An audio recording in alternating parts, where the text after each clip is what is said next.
Welcome to another episode of Unraveling Success. Today, I'm very excited to have Aaron Miller with Miller Brothers Auto Repair with us. Aaron resides in Somerset, Wisconsin, and with his beautiful wife, Stacy, who I believe is your high school sweetheart. Yep.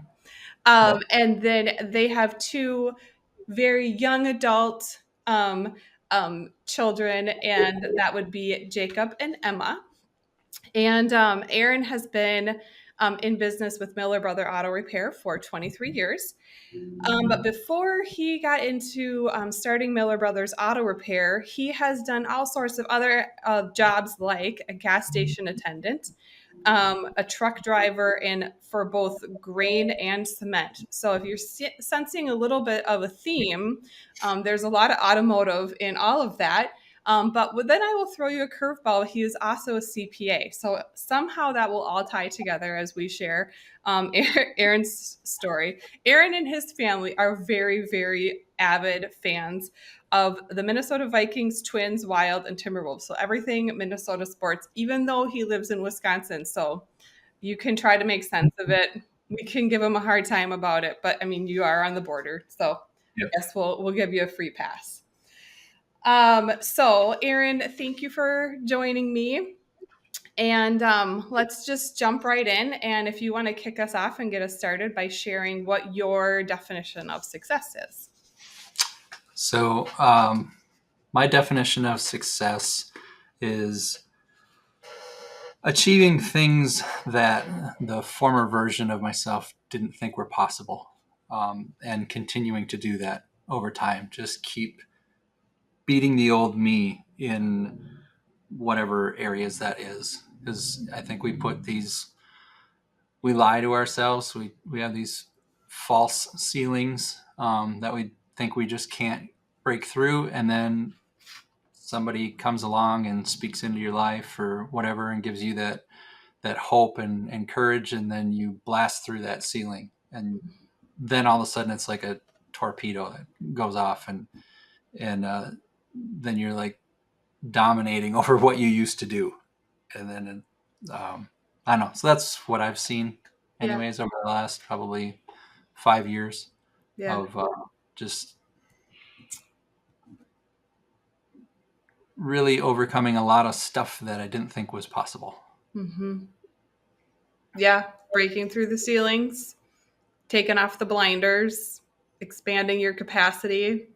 Mm-hmm. Yeah, I love that. That when you shared that with me, I felt like that really that is a very condensed and concise definition, because just continuing to be the next best version of yourself and expanding your capacity and the impact that you can have, not only right in your business, but then that trickles down into like all the other areas of your life. Because one of the things I've come and this ties in with what you were just saying, but like our businesses will only grow to the edge of which we grow ourselves. So that's all tied. And so like your business can't bust through those ceilings if we're not engaged ourselves in becoming the next best Aaron or the next best Beth. So it's just fun to see too. And one of the things that I can say, like, with that I've noticed with you since I've known you now for, I don't know, probably 12, 13 years. About 2008. Yeah. Something like that. Yeah, it's been a minute, right? So it was now that I can see that trickled down to your kids, and so then it becomes generational.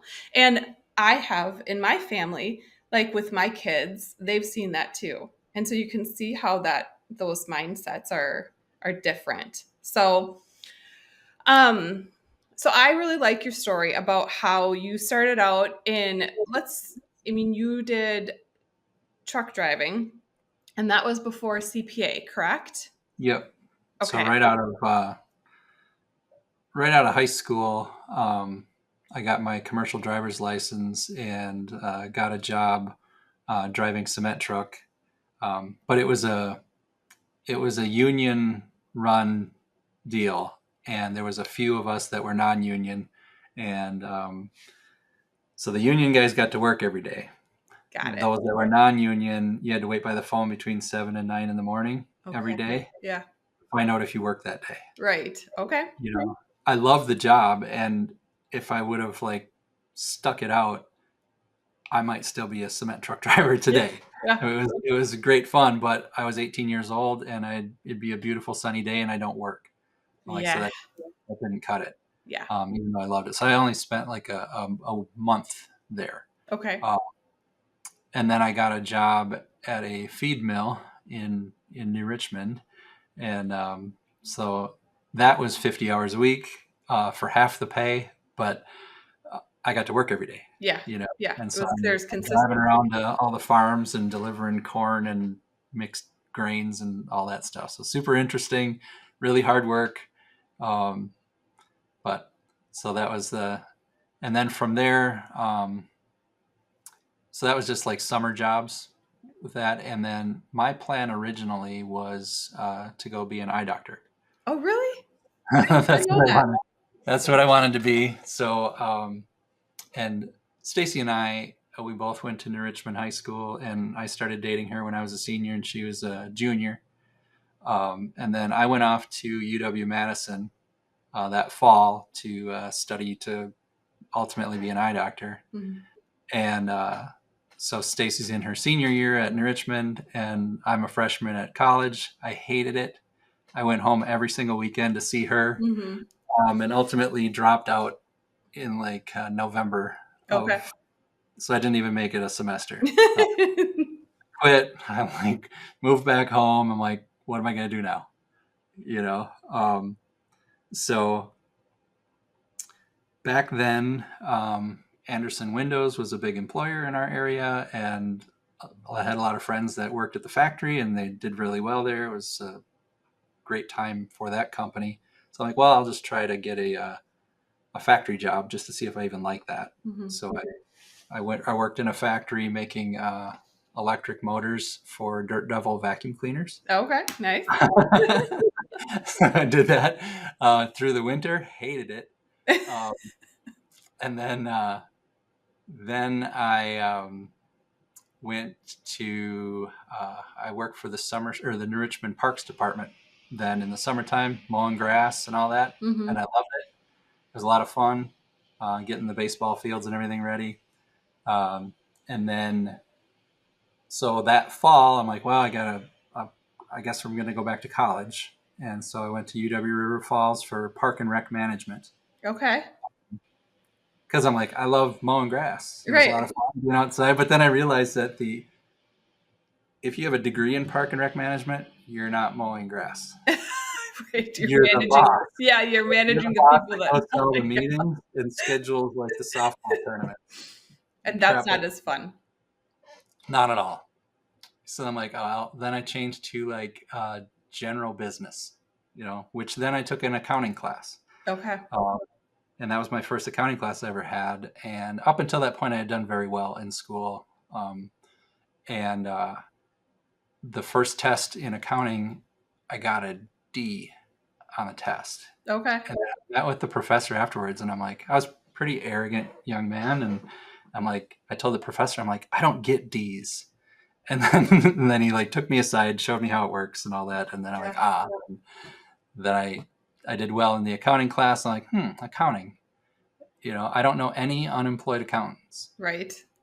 So if I'm going to spend money on a college degree, I want a job at the end, and Mhm. it'll be a good thing to know because I always knew that I wanted to have my own business. Yeah. In, Okay. in college, I had to write a business plan, and my brother Scott and I were going to.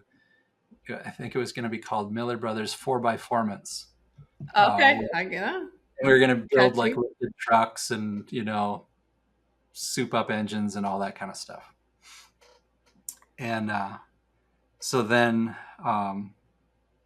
ultimately I graduate from college, but in the meantime, during the summers, Scott and I um, were mud racing. So we had a Jeep CJ5 that we had 480 horse engine in it. And so Scott and Stacy and I, on the weekends in the summer, would cruise around the state of Wisconsin racing this Jeep in the Central Mud Racing Association.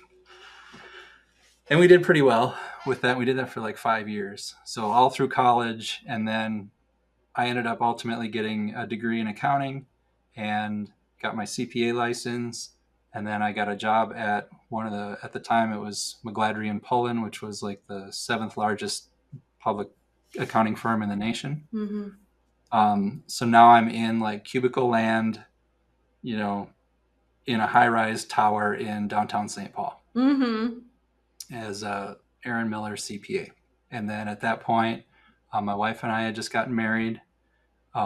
She's a nanny for a couple in the cities, and then I'm a CPA, and I was in their financial institutions area, so I audited banks and credit unions. Oh, geez. Yeah. Terribly boring. Yeah. I like I did not care at all about what I was doing. Yeah. And I didn't know what I was doing. So the manager on the job would have me ask a bunch of questions of like bank presidents. I don't even understand what I'm asking. Right. So if I wasn't clear and they'd ask me a question, I'm like, it was just so awkward. Oh. So then the accounting firms, they had an office in St. Paul and Minneapolis. And at the time we were living in Hudson and I was commuting, and then they merged the offices into Minneapolis. And so now I'm working in Minneapolis, which increased the commute. And back then, I think parking in the building was like $14 a day. So I'd park out by the Minneapolis Metrodome. Yeah. For $3. Yeah. And I had a 15-minute walk, in my wingtips and my suit and tie, all that crap. So I was the only accountant that any of the accountant friends that I had knew that was mud racing on the weekend. I'm sure. Yeah, where two worlds collide, right? President of the St. Croix Mudders 4-wheel drive club. Yeah.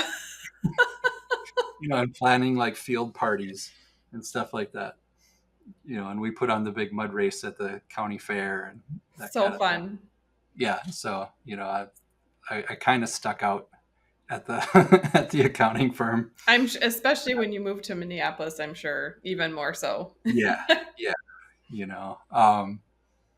So there I wasn't doing financial institution stuff. I went in their tax department and then was auditing doing taxes for like, I don't know, more like Minnesota Brewing and things that were more I Minnesota Brewing. I drank a lot of beer at the time, so Right. it made sense. Right. Yeah, but ultimately, I hated the commute and just the whole accounting thing.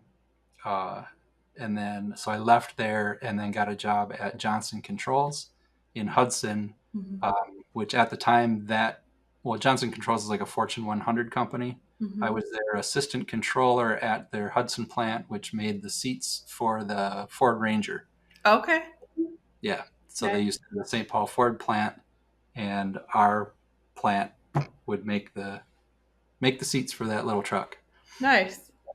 So that was my experience with like a massive, big corporate world. All they did was have meetings all day.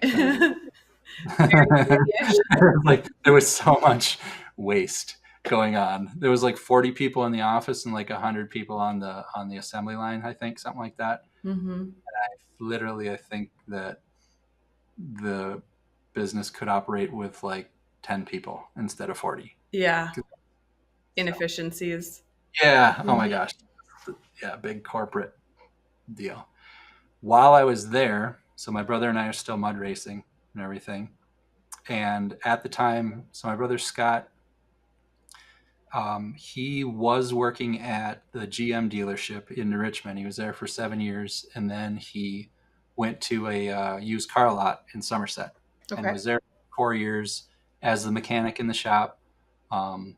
fixing all the cars that they would sell and stuff, Mhm. and they'd sell warranties, that kind of stuff on them. So it was a 3-bay shop there, and he was their main technician. The owner of the car lot approached him and asked if he was interested in taking over the shop. And Scott was telling me this story one night, and I'm like, let's do it. And he's like, what do you mean let's? I'm like, you and me. I'm like, I hate what I'm doing, and Yeah. let's start a shop. And so while I was at the Johnson Controls, I got us incorporated, and my sister was a graphic designer, so she helped with our logo. And Nice. and I'm asking all of my coworkers, what do you think of this and this? And so they were helping me set up the business, during Yeah. work at Johnson Controls. But ultimately, yeah, January 2nd, 2001, quit my job as a assistant controller, and then started up Miller Brothers Auto Repair in the back of a used car lot Nice. in Somerset. Um, Now, the front of the car lot was sold separately. So Okay. a couple of guys from one of the big dealerships in the cities came in and started doing car sales. Mhm. And Scott and I were doing auto repair, completely separate businesses. Yeah. And then we had an agreement with them to, fix all their cars at a reduced rate, and, Mhm. low markup on the parts and all this kind of stuff. And we Right. were very busy. They kept us very busy. We made nothing. No, I bet. We Yeah. were just busy. We Mhm. didn't know anything about being profitable. Yeah. Yeah, we I were know, you just gotta cut your teeth somehow. You'll learn quick. working our butts off, and yeah, and the dynamic of being our own business within that building. People from the outside, if they bought a car, Yeah. they didn't understand that we were a separate business. Yes. So they'd buy the Chevy Cavalier with 120,000 miles on it, right? And then it's typically about a month later, because that's when they make their first payment. Mhm. They like the car until the first payment. Then now they notice the oil leak on the ground, Right. and then they call us and they're like, hey, I just bought this car from you guys, and it's leaking oil. And I'm like, well, first of all, you didn't buy it from us. We're a separate business. We just Yeah. share the same building. But yeah, bring it on down. I probably already know what's wrong with it because we inspected every one of the vehicles before it went on the lot. Right. And I'm like, yeah, it's your valve cover gasket or whatever. It's like, well, how'd you know that? I'm like, because we already looked at it. Yeah. Well, why didn't they fix it? I'm like, that's not my business. Yeah. I'm not going to lie to you to say I don't know what's wrong with your car. Yeah. So it was super awkward. Yeah. And it just really made me want to get out of there. Yes. Um, and then we went through a couple different owners of the car lot up Okay. front. So we went from a time where there's maybe 40, 50 cars on the lot for sale. And then that first round of guys, they went out of business or whatever. So now there's like the 6 cars we're working on and Mhm. nothing else. So it Mhm. looks like the place is completely closed. Right. So that's when, back then, we ran a big ad in the local newspaper every week Okay. because Yeah. internet was still dial up Mhm. Mhm. back then. Um, so that's how we advertised to stay in business. Um, and then another round of car salesmen came in, and that was kind of a mess too. It's just really super challenging because Mhm. we shared one bay out in the shop, Okay. so we couldn't even lock up our shop. On the Yeah, weekends that they I were wouldn't open. like that. Saturday we weren't. Ugh. So it was not cool. But during that time, then in 2003, we had the opportunity to buy some land Mhm. to be able to build a future building. So we bought a couple acres on the other side of town, and then in 2005, we were able to build a 5-bay shop at our current location. Um, and that was up until that point, as far as the bank is concerned, we did really well. We had exceeded our Yeah. predictions Mhm. and all that stuff. So they're like, basically, how much money do you want? And I'm like, all of it. Right. And so we built a really nice place. And then it's like, holy crap, now we have this big mortgage, Yeah. and now we need like cars, and a lot of them like right now. Right. So we're 2005, 2006. We're doing a lot of marketing. We're trying to get the cars in the door. We were doing a monthly newsletter back then, to our existing customer base. Mhm. And then we started using that same newsletter and bought a list, and we're mailing to more people to try to get more people in the door. Yeah. And it was working. We were getting more cars. We're getting busier. So now we're hiring people and by like 2008, we had 2 service advisors. We had 3 technicians out in the shop, plus my brother Scott. Mm. We had like a parts kid, stuff like that. And Mhm. like, but still at that point, I still didn't understand how to be profitable. Mhm. Our sales kept going up, but we weren't making any money. Right. you know, um, and that caught up to us. And by I want to say right around the recession time. Well, no, even a little bit before that, as we were growing, Mhm. um, we need more money to keep growing, and so I kept getting all these credit card offers in the mail with the no interest whatever for 18 months, Right. that kind of thing. So I took advantage of a lot of those Mhm. just to keep things going. Right. And I would mark them on the calendar when they would expire and stuff, and then do the balance transfer check things, and Yeah. I got really good at that. So I was able to keep the interest rate down, but Mhm. the debt kept Going up. going up. Yeah, I'm like, well, we're still growing. Sales are keep going up. We can do this, Mhm. you know. And then the recession came, and of 2008, Mhm. and our sales dropped like $250,000 in a year, and then another 100,000 after that, Yeah. and then all of a sudden I can't pay this stuff. Yeah. I'm now making the minimum payments, and I've got 7 credit cards with $135,000 in credit card debt. So stressful. And it felt like every day I went to the mailbox, there's another freaking credit card bill. Yeah. Yeah. Yeah. It just was like strangling me, Mhm. you know? And I'm super frustrated. I think right around in there, we put the shop up for sale. Mhm. Um, and so through some, commercial sales thing, so nobody knew about it, Yeah. Like through a broker, so it's through a private. broker. Yeah. Yep. And we had a contract with them for a year. And then we did get a buyer. But at that point, recession and all that, the banks were really tightening up and weren't really lending much unless you had a Mhm. lot of cash. And ultimately, that guy didn't have enough cash to be able to do the deal. So the bank Mhm. denied him, um, which was a blessing because we Yep. were gonna sell the place. Stacy was a preschool teacher, so she could get a job wherever we moved to. We were gonna move to Colorado, and I was gonna go work at some 4-wheel drive shop and be like a manager, Yeah. something like that. But ultimately, it didn't work out, Mhm. and I'm super grateful that it didn't. Yeah.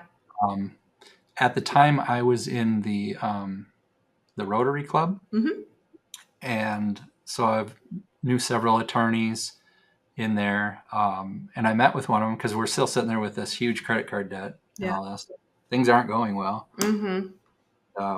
I met with him about filing bankruptcy, and he said, "Well, how far past due are you on your credit cards?" I'm like, "I'm not. We're current on everything." And he's like, "Well, when you're 6 months behind, then come back." And I'm like, "That's how we do this?" Yeah. He's like, Right. "Pretty much." I'm like, "Well, crap. I guess that's not an option then, because I can't do that." You know, Mm-hmm. I can't. So at that point, I think I read Dave Ramsey's Financial Peace, Yep. and then just said, I got myself into this mess. It's time to dig myself out. Mm-hmm. And we did that, did the baby steps and the snowball and Yep. all that stuff. And, by the end we were making $4,000 a month credit card payments and got out of it. Um, and then during that time realized we have to be profitable at what we do or Mm-hmm. we can't exist. Yeah. You know, the auto repair business is constantly changing. The tools that we need to fix. I mean, Mm. you look at the cars that are on the road today with all the, Unbelievable. Yeah. lane assist and all the, they stop for you and they park for you and all Mm-hmm. that stuff. There's tons of technology going into that. Well, the stuff to fix that is also a lot more complicated. Yeah. Well, and the amount of training that we have to send the technicians to stay up to date on it. They're training every 6 weeks Oh, I bet. on Yeah. changes in technology, and so that costs a lot of money Right. to do. And thankfully, and we had been in several coaching groups and stuff throughout that time. Mm-hmm. And I think I was just like, you start hearing the same thing over and over again. And like you're gonna adopt some of it, and other stuff you're like, you're too stubborn and say that won't work for me because I'm unique. And you know, and yeah, so we'd always had some sort of a coaching group. Mm-hmm. We had a couple years with each one, and spent well over $100,000 in coaching and education and Yeah. all that. So then we went just solo for a while. We'll just figure this out. And at that point, after the recession, we're in this 5-bay shop, really nice shop, but it's myself, a service advisor, my brother Scott, and one other technician. We did it that way for quite a few years, fixing 1,400 cars a year. Mm-hmm. We did that for probably like 8 years, where it's just like, Scott and I made enough to pay our bills at home, and that's it. Yeah. There wasn't anything left over. And I remember a point where like our parking lot is getting like pretty rough. The asphalt's crumbling, and Yeah. there's like gravel spots in the blacktop, Yeah. and it was going to be like 30 grand to redo our parking lot. And so I'm like saving up and saving up and saving up, trying to be able to pay cash to get this parking lot redone. Yeah. We have like $28,000, and we're like getting close. And then the software that we use for the auto repair, they changed their like main database and stuff. So our computer servers and stuff were no longer compatible. Yeah. Suddenly, I now need a new server and new computers, and now it's like, I don't know, 5 or 6 or 7 grand that I need now. Yeah. I'm like, Mm-hmm. we're so close. Yeah. Shoot. But I had learned from being in the debt and what Dave Ramsey talked and all that, and how to get out of it. I'm not going back into No. big Yeah. debt. I got to have a savings account and set aside money. And yeah, so I lost my train of thought there. Just the saving for, basically how Oh, yeah. oftentimes things come up, right? That we don't plan for. Yep. Yeah, and so here we're existing, right? And it's tough, you know. Um, like we're driving old cars. We're fixing really nice cars, Mm-hmm. but we can't afford anything nice. Right. We're just have to be super frugal with everything. Mm-hmm. Not that life was bad, but No. it's we're raising 2 kids and I don't know. It's just a lot of hard work. Mm-hmm. And then I came across a guy on a Facebook group named Aaron Stokes, who had he called it Shop Fix Academy, and he had like this DVD series on how to run an auto repair shop. So I Mhm. bought this DVD series, and it was like 6 discs or something like that, and watched every bit of it. And he had like really good ideas and like stuff that we could implement right away. And Mhm. so we started implementing some of the things to change how we did stuff inside the building and Mhm. how to have a better customer experience and that. And then we're starting to see some traction from that.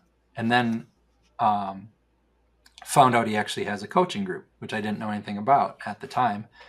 And then as soon as I found out about it, like 2 days later, they're having a conference down in Nashville.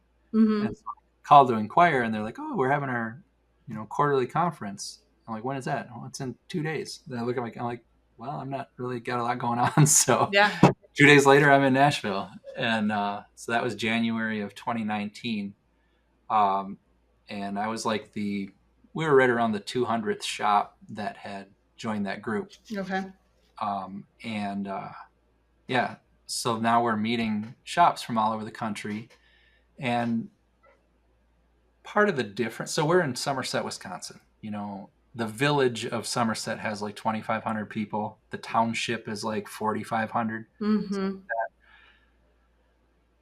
A lot of the coaching groups were like one size fits all. So if you got a shop in downtown Minneapolis, Yeah. you'd be able to apply the exact same things as rural Somerset, one generation off the farm. Right. Yeah. But they're Different different. world. Yeah. And now I'm finally meeting shops that, I mean, there's literally some shops in Shop Fix that are like in cornfields, Yeah. 20 miles from town, that Mhm. are absolutely crushing it Right. because they learned how to market their business Mhm. and became a destination and that. And so we just learned a ton through that coaching group, which we are still very involved with today. Um, but part of that growth then gave us the confidence in 2021. We went from a 5 bay facility to a 10 bay. So we doubled, we did a big addition on the shop. Mhm. And it's beautiful. Thank you. It's very And impressive. it's well insured. Yeah. Yeah. That it Um, is. and, um, fast forward to now, we have 6 technicians. We have 2 service advisors. My son Jacob is our front of house manager. We have a parts manager, a full time person that does quality control, and we'll fix over 5,000 cars this year. Awesome. Where I think back in 29, so in 2018 we fixed 1,400 cars. Wow. So we've seen a lot of growth Yeah. over the last few years. Yeah. And, yeah, and I never thought that our auto repair business could do over $1 million in revenue in a year. Mhm. That was that ceiling that I just, from 2001 to 2019, Right. we had never done it. And Mhm. then in COVID, in 2020, Yeah. we did 1.2 million. You Awesome. know, whenever the world shut down, but Right. we're like, whatever, let's keep fixing cars. Yeah. The You know, bays are more than 6 feet apart, so who knows? so and fast forward, last year we did over 3 million in That's revenue. amazing. And so in just like a short Congratulations. period of time, we just like, you know, Yeah. doubling every 2 years. Yeah. It's a lot of, now it's fun. Yeah. Now it's, um, and last April, a year ago, April, my wife and I bought out my brother's interest in the company. Mhm. So my wife and I are the owners now. My brother is 8.5 years older than me, Okay. so he's looking to retire pretty soon. Mhm. He's an avid fisherman and stuff, and so Yeah, just wants uh, some freedom in his life yeah, and yeah, yeah. he's an empty nester, and so that's all in the works. And so he's still he's an employee here, but Mhm. he'll be with us for another couple years, as far as that goes. Yeah. Talk to me a little bit about so being in business with your brother, and then it Hmm. sounds like Jacob is now your son Yep. is now working, I know, full time in the business, and just what that experience has been like for you working with family, and I can chime in on this too because Adam works in the agency, and just kind of the dynamics of decision making and navigating business decisions, but then you still have, you still have your personal relationship as siblings, right? And Yeah. how has that worked? Um, Before we opened the shop together, we were really good friends. Hmm. With the mud racing and actually even when I was an accountant, Yeah. accountants aren't super busy in the summer. Yeah. So I'd Yeah. take off a lot of like half days and whatever. And at that time, um, I'd go visit him at his shop, wherever he was working, whether it be at the dealership or at the car lot. Hmm. So I enjoyed hanging out in the shop and stuff. So that's probably part of why this all happened. Yeah. But we were pretty close friends. We did a lot of stuff together. We, had the mud racing Jeep, but we also had a trail riding one that we'd build together on Friday nights. And Hmm. once we started the business together, I was super stressed out. Hmm. This is this new industry. I've got to learn it from him, Yeah. 'cause he's been in it most of his adult life at that point. Hmm. Um, and so he's the oldest in the family, and I'm the youngest. And there's a Okay. brother. And there's a That brother. you can't ignore the birth order dynamics to that. There's a brother and a sister in between us, Okay. and so he knows what buttons to push to, irritate me, Hmm. and he would do that a lot, just because it was fun for him, Yeah. and I'm like stressed to the max, and I'm trying to ask him a question, and he'd come up with something sarcastic to go back, and it was awful. There was a lot of days in the early years where there would be shouting matches between us. I remember a time where a fist was drawn back, and Hmm. neither one of us took a swing. But I don't know how many times I quit at lunch. And I'm like, I'm never coming back here. And then I'd go eat lunch, and 45 minutes later, I'm like, Recalibrate. I Time gotta, to go back. I gotta take care of our customers. Yep. Still gotta finish that brake job and take care of Mrs. Jones. And so that happened a lot. Um, and I remember, like, in the first couple years, my whole family would go to a resort on a lake. And our friends had a resort up in northwestern Minnesota, Hmm. and we would spend the week up there. And so now we're doing it, with my brother and his family, Yeah. along with our siblings and some aunts and uncles and stuff. And like, actually, the vacation I needed was away from him. Yeah. Right. So Stacy and I think we ended up leaving early from vacation just because I'm like, I gotta get away. Yeah. But it was really hard, and it really damaged our relationship. Hmm. Um, I'm more your type A personality, and my brother is very, very quiet. Okay. Um, he's super smart, and he was the ASE Master Technician of the Year for 2015. Hmm. So the best in the nation at the tests and stuff. That's amazing. So he's super smart, but very, very quiet. Yeah. And, from us being 50-50 partners in the thing, Mm-hmm. if he did have an input on what we should do with the business, I would usually override it with my idea. Mm-hmm. So I probably didn't give him much say, you Okay. know, Yeah. in the business, because it was my way or the highway, because I was pretty arrogant and just really a driver, Mm-hmm. you know. Mm-hmm. And I know that did damage to like his family, his wife, and all that. Mm-hmm. I think there's probably a lot of resentment stuff there. Yeah. Um, as we grew and stuff, it got better because we could there's more employees to insulate, so that we're not having to be direct. Yeah.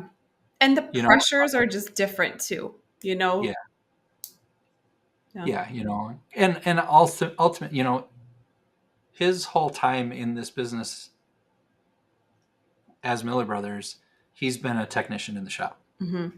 You know, I've been the one that hires and fires and does the marketing and the accounting and the, you know, so I see the checkbook and I see that we need to finish this brake job and this oil change or we can't make payroll. Yeah.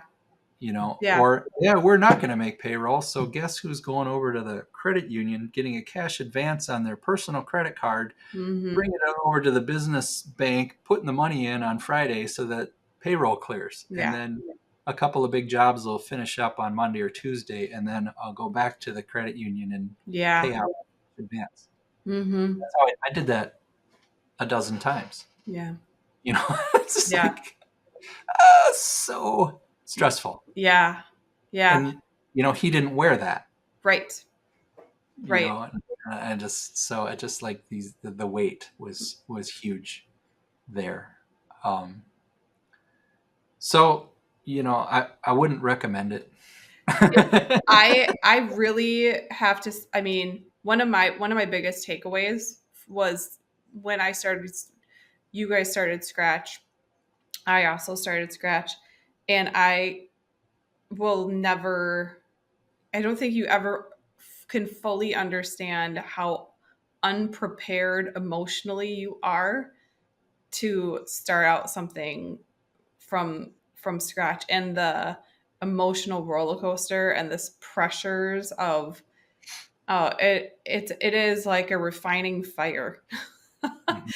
And I think, ignorance is bliss, right? Like I look back at it and I know you would say the same thing. Like, you love where you're at, and it is fun now, but man, those early years are, there's something. Mm-hmm. Yeah. Yeah. I So. was just I was showing my son Jacob our like financials from the whole history of Mm-hmm. our company, and you know, we had several years there where we lost, you know, 30, 40, even $60,000 in a year. Mm-hmm. Like we didn't have the money to lose. It Yeah. wasn't like we had a big savings and it disappeared. No, we went from zero and went negative. That's Yeah. where all the credit card debt was. Mm-hmm. But you know, the kids were young then, and he commented. He said that he had no idea. Yeah. You know, because we still did what we, you know, we were at all the sporting events and stuff Yeah. like that for the kids Right. and all that, and you know, like they never went without by any Mm-hmm. means. For You know, sure. he just had no idea. We were able to insulate Yeah. them from that. You know, um, but I'm like, yeah, it was tough. It was For a lot. sure. I'm like, what am I doing? Yeah. You know? And yeah. So now that Jacob is in, how is Mhm. that, like, now your son is in, and Yeah. but So I yeah. was nervous about that. Mm-hmm. Um, Jacob's not a car guy. Has never really been interested. I mean, he's always helped out, like on the weekends after church. It Mm-hmm. has always been since Jacob and Emma could push a broom. Right. They were here helping clean the office and Right. clean the loaner cars and all that.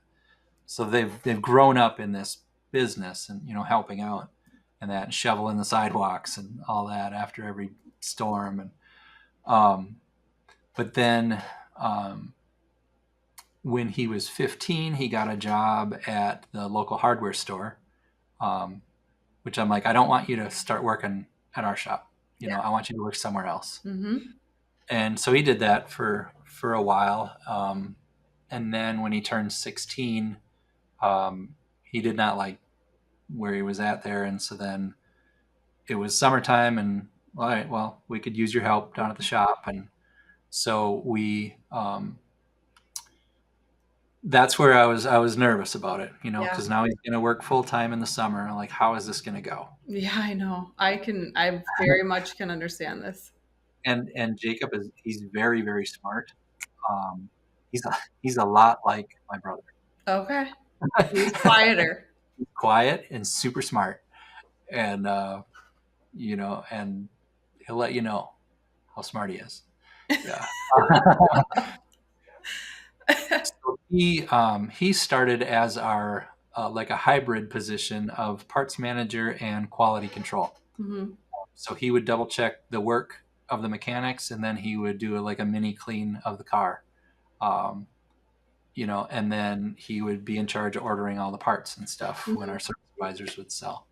So he helped create this new role that we hadn't had before, which was one of the things that the coaching group teaches you. Hmm.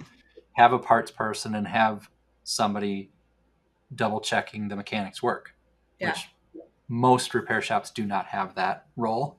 If you Hmm. ask who does your quality control in your shop, most shop owners would say, well, our mechanics are going to double check their own work. Yeah. I'm like, oh, great. You can double check your own work all you want, but until you get another set of eyes Yeah. looking at that, I you just think can't it's do things. so smart. So Yeah. smart. So we were doing that, and Jacob got really good at that. Like he's catching these mistakes that these 20-year master level technicians, they forgot to put a hose clamp back or whatever the Yeah. case, but he's catching it before the customer gets their car back, because otherwise, ultimately, the customer is the one that does the quality control. Yeah, for sure. So we want to catch that while it's still within our walls, because cars are complicated and we do a lot of like heavy duty stuff to them, Hmm. you know. But anyways, he did like excellent at that, and he got really good at the part stuff as well. And as we continue to grow, so now he has to go back to school because it's summer's over, and then he's just working part time. And then we hired somebody full time to take the spot that he created. Hmm. Um, and then he's just working after school, and then he was going to go to school to be an engineer. Okay. So he at Platteville, UW Platteville was where he was going to go, which is a pretty good engineering school. Hmm. We went down there for the orientation and all that, and that's like right when COVID was going on, Okay. and they want to do like weekly tests of your, Yeah. test you and all this crap, and he's like, I don't want anything to do with that. Yeah. I don't blame him. And then so he changed his mind. He's like, I don't want to do this. Hmm. I'm like, well, I'd love to have you at the shop. Hmm. So he didn't go to school. He didn't, he just decided to change his mind. And then he came on board with us full time at 18 years old, and then became our parts manager. And at that point, we were big enough where we had a full time QC person, I Hmm. believe, at that point as well. And then as we continue to grow, he would continue to take on more and more tasks and responsibilities. Um, and everything that he has done at this shop, he's really excelled at. Good. Really good. And I would say it's been really awesome working with my son. Good. He's got a lot of great ideas. Mm. He makes stuff happen, Good.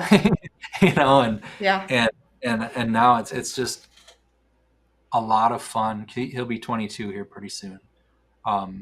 But watching him coach our service advisors, and now we just hired um, someone to take some of his responsibilities away, Hmm.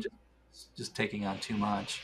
So now he's training that individual in, and so now he's basically our front of house manager, Good. and just makes sure that we are putting out a quality product, and the advisors consult with him when they have a challenging, how do we do this, Hmm. how should we go about this, and so he's the one that they go to, um, which then, for me now, I do the accounting and the marketing and Like hiring the and finance, vision. and then I lead a weekly meeting, Yeah. Good. um, and just keep in touch with all the mechanics and the advisors Hmm. and that. But Jacob's the go-to guy for the daily operations Hmm.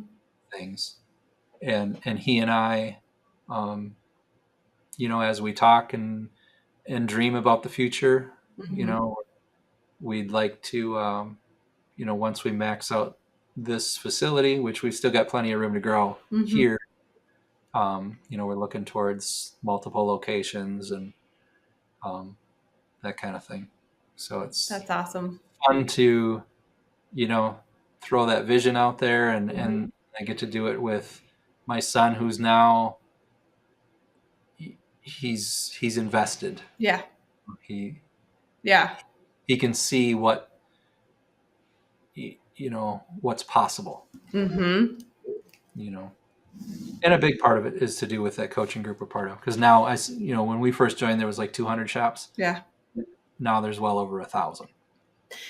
Well, that was From the going to be one of the questions I had is, you had mentioned that you had been really invested in coaching, and actually, this is something that I get very hesitant about. Like, I'm a part of a number of different masterminds, and I have some mentors, and I have accountability partners,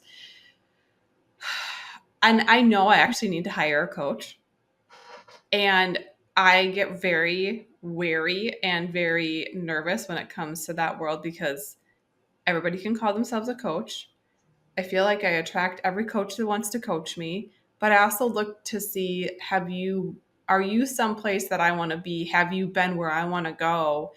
Yep. And one of the things you mentioned is you'd always been in coaching groups, but it doesn't seem like you know you busted through the ceilings and your blinders came off that needed until that the age of the Shop Fix Academy, right?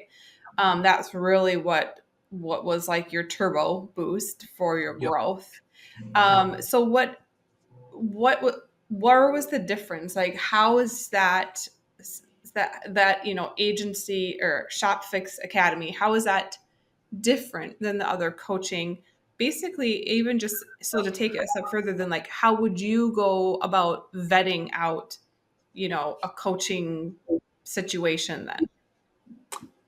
Well, their their motto is "Fix the owner, fix the shop." Mm-hmm. I love that. And their vision is to help stop the ordinary small business from destroying the ordinary small family. Okay. You know, Yeah. um, that's kind of their mission. Yep. Um, and the way they go about it. So Aaron Stokes is the founder of it, and he's does a lot of the teaching Mm-hmm. of stuff. And he's like a couple years younger than me. Started down in Nashville in a barn with a double wide trailer and just dirt floor, Yeah. and now he's grown. I think he has 9 shops right now, plus this very successful coaching group, and Mm-hmm. uh, he's doing extremely well. But within the coaching group, they call them tribes. So Mm-hmm. you have a smaller group within. So we're not just trying to compete with 1,000 other shops. Right. They distill it down into maybe 15 to 20 shop owners Mm-hmm. in a tribe, and then you have a coach Okay. tribe. Um, and I was with the same coach within that for up until early this year, so about 5 years. But then I felt like, all right, we, my coach and I just kind of just became friends. Yeah. So the accountability goes out the door, No huh? longer the student. It was just we're friends, and in fact, he came up and visited um, our shop, and after he does the walkthrough and everything, he's like, I don't really have any feedback for you. Yeah. And I'm like, okay, that's cool, but I need feedback. I need to keep growing. And so what you just said mentioned about um, now I have a different coach within ShopFix that is at a place that I want to be. Yeah. He has a bigger shop. He does more revenue, has more mechanics. You Mm-hmm. know, at a single shop, he has 4 shops, but his biggest one is bigger than ours. Mm-hmm. I'm like, how do I get there Yeah. first? So that was a change a couple months ago. To pick his brain, Mm-hmm. because now he is where I want to be, Yeah.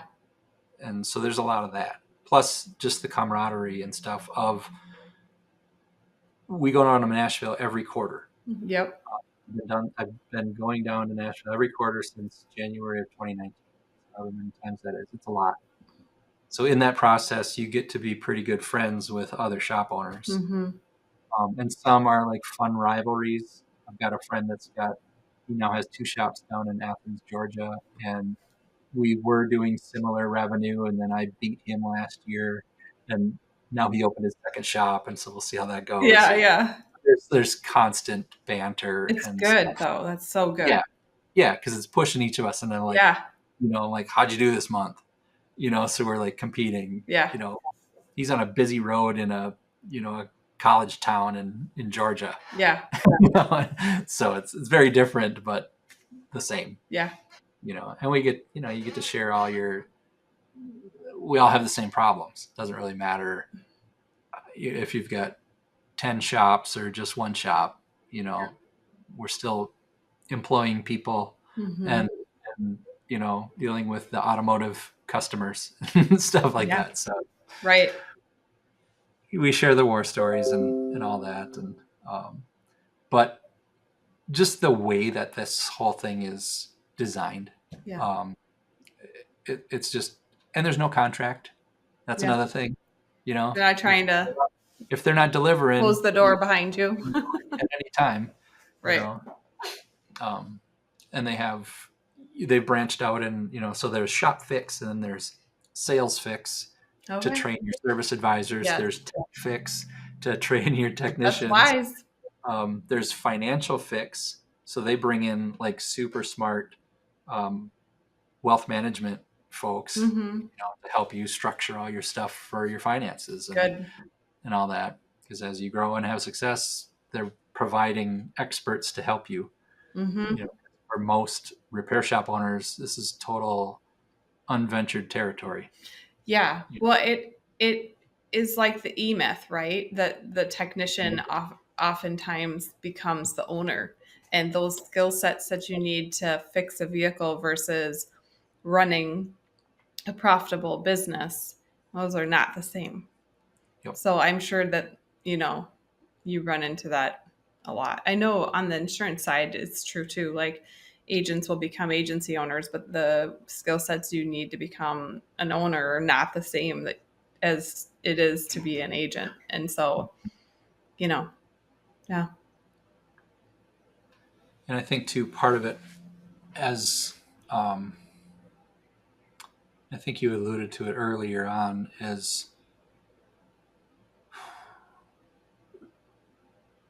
we have to keep pushing to be better ourselves. Mm-hmm. So I read a lot of books on leadership and Yeah. just how do I get better at what I do, Mm-hmm. so that I can provide more opportunity for those that have trusted me with their income, Yeah. service advisors and technicians, and that all have families that are relying on the success of this business. Yeah.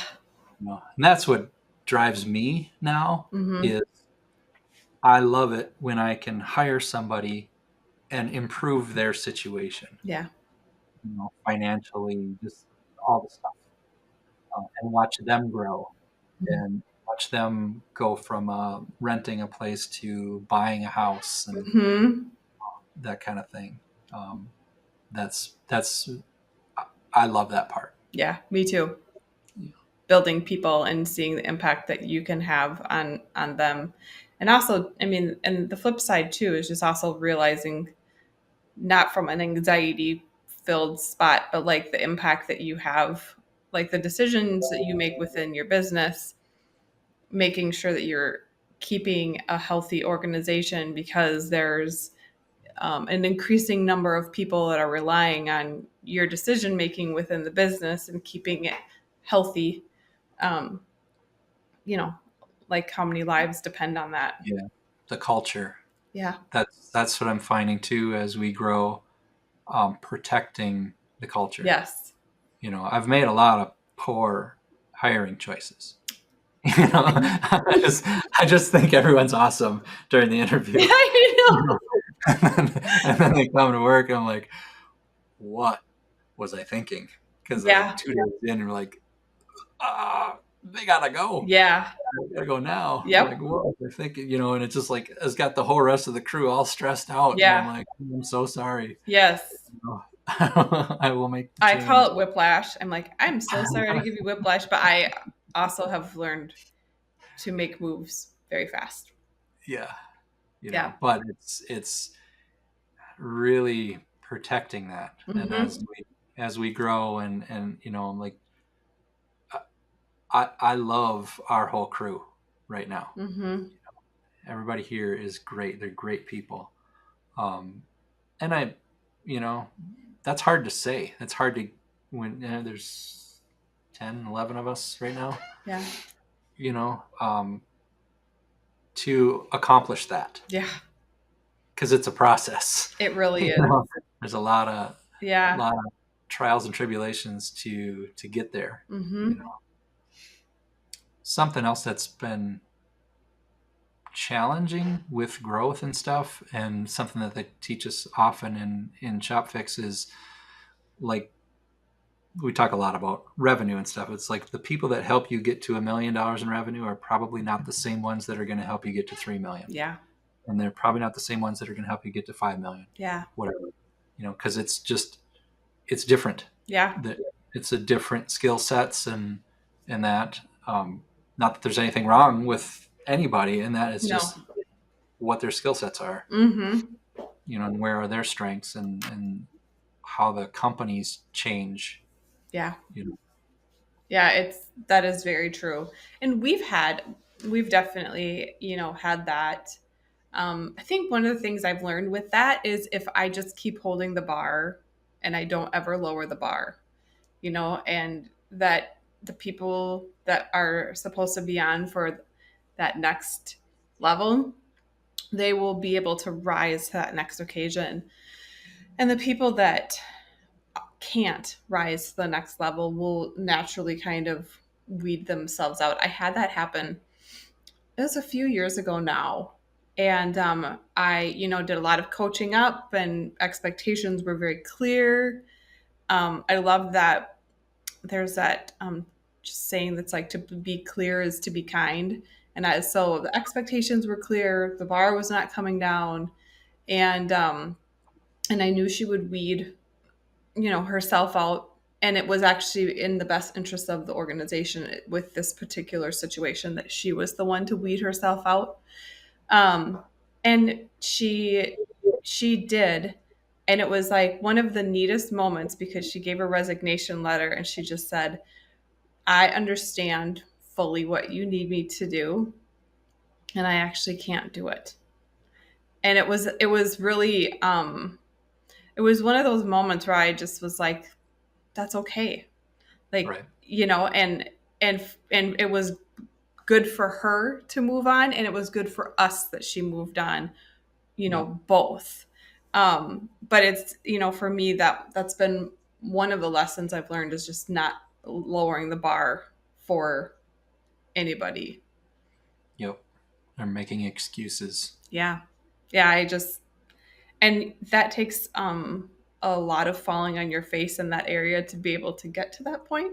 But I remember when I got to that point that it was, it was a peaceful exchange. There was no hard feelings. We've stayed, not like besties in touch, but generally like in touch. Like I know what's Right. going on, um and this where she landed was a perfect spot for her, you know. Right.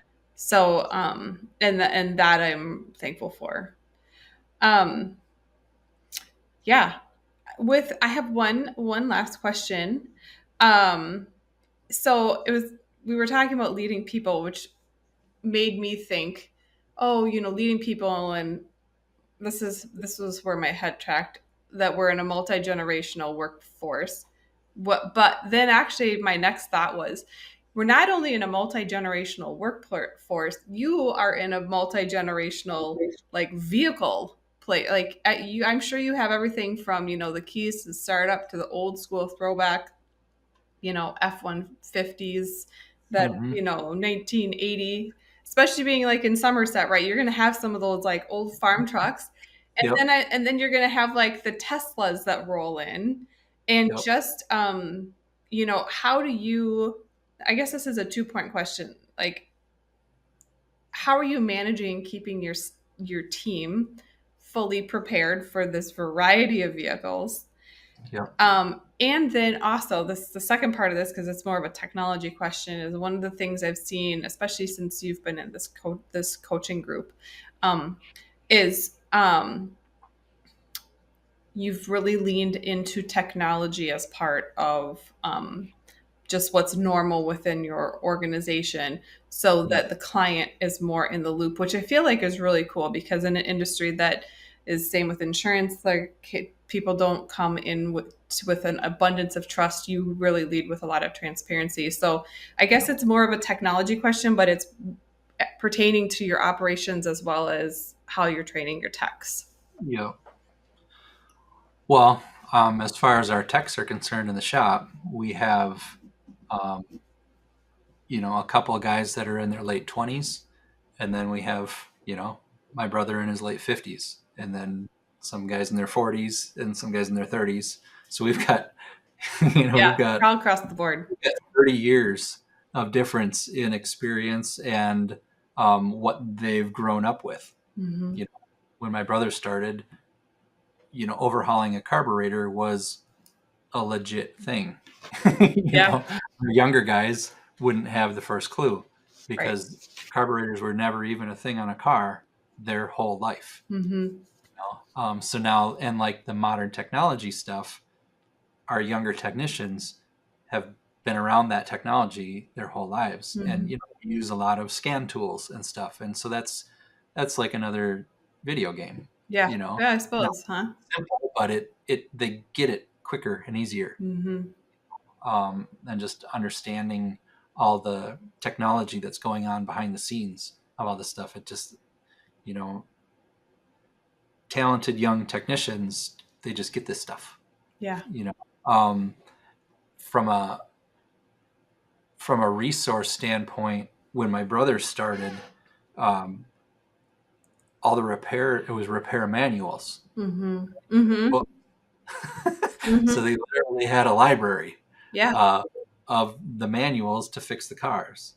Well, that when we first started out, we had it was like a jukebox for a computer that had like 6 or 8 DVD drives in it. Okay. So a month or two, we'd get updated DVDs for our repair information. Wow. You know, um, that eventually then led to just online resources. So we spend a bunch of money every month on monthly subscriptions Mm. to um, repair shop stuff, so that we have all the information so we can fix all makes and models. Yeah. We have pretty much the same information that any of the dealerships and stuff are going to have nowadays. Hmm. So as far as technology there, that's a huge deal. Yeah. Well, and we're all linked to all of most of the dealerships as far as their parts departments and stuff. Mm.